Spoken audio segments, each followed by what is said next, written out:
Assalamualaikum. Bismillahirrahmanirrahim. Deskripsi Allah Subhanahu wa Ta'ala di dalam mimpi Muhammad Qasim.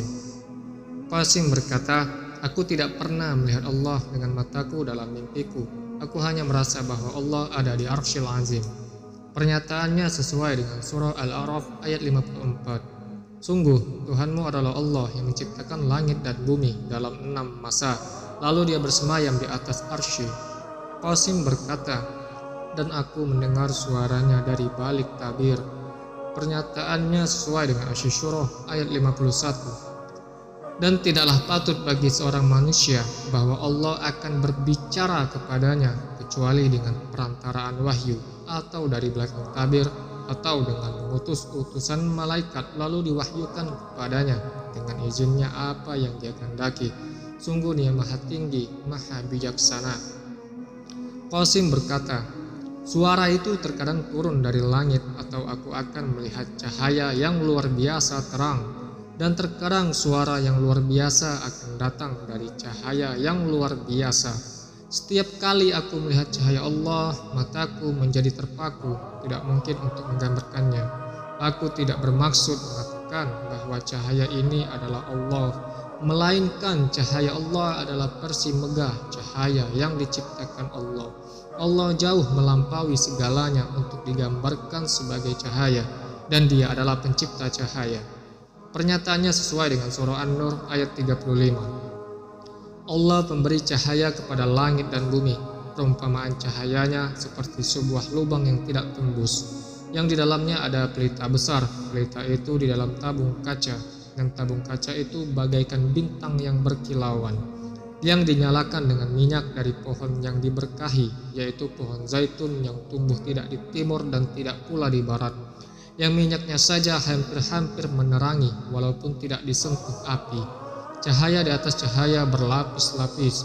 Allah memberi petunjuk kepada cahayanya bagi orang yang Dia kehendaki, dan Allah membuat perumpamaan-perumpamaan bagi manusia, dan Allah Maha mengetahui segala sesuatu. Qasim berkata, "Dan suara Allah dalam mimpiku jauh melampaui eksistensi manusia, dan suaranya tidak memiliki kelemahan ataupun kehabisan nafas saat berbicara."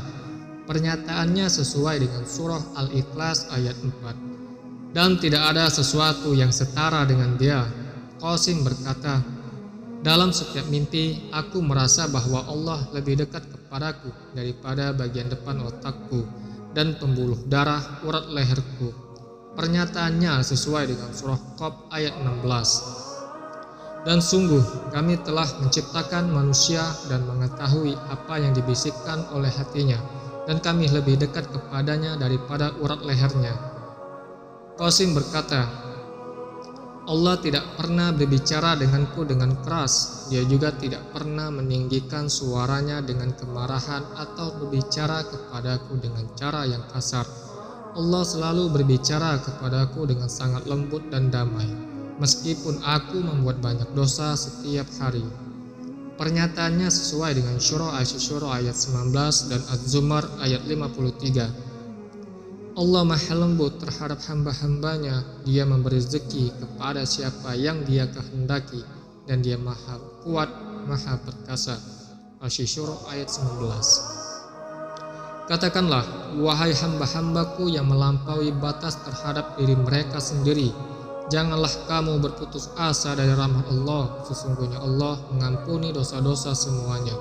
Sungguh Dialah yang Maha Pengampun, Maha Penyayang." Az-Zumar ayat 53. Qasim berkata, "Allah dan Muhammad SAW tidak pernah memaksaku untuk mengikuti ajaran mereka, dan itulah mengapa aku mencintai Allah dan Muhammad SAW lebih dari segalanya." Pernyataannya sesuai dengan surah Al-Baqarah ayat 256. Tidak ada paksaan dalam menganut agama Islam. Sesungguhnya telah jelas perbedaan antara jalan yang benar dengan jalan yang sesat.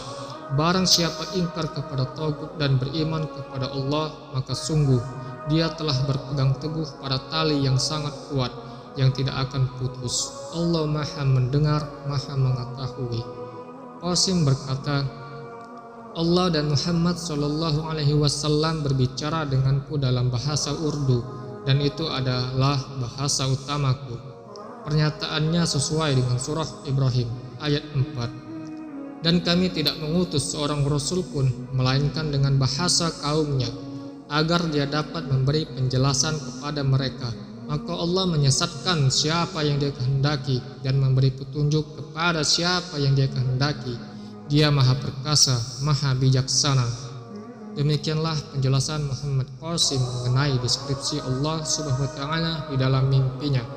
Yang saya tambahkan penjelasan bahwa deskripsi Allah Subhanahu wa Ta'ala di dalam mimpinya sejalan dengan Al-Quran. Allahu a'lam, jazakallahu khairan. Bersatulah, semuanya akan terjadi sesuai mimpi-mimpi Muhammad Qasim bin Abdul Karim. Wassalamualaikum warahmatullahi wabarakatuh.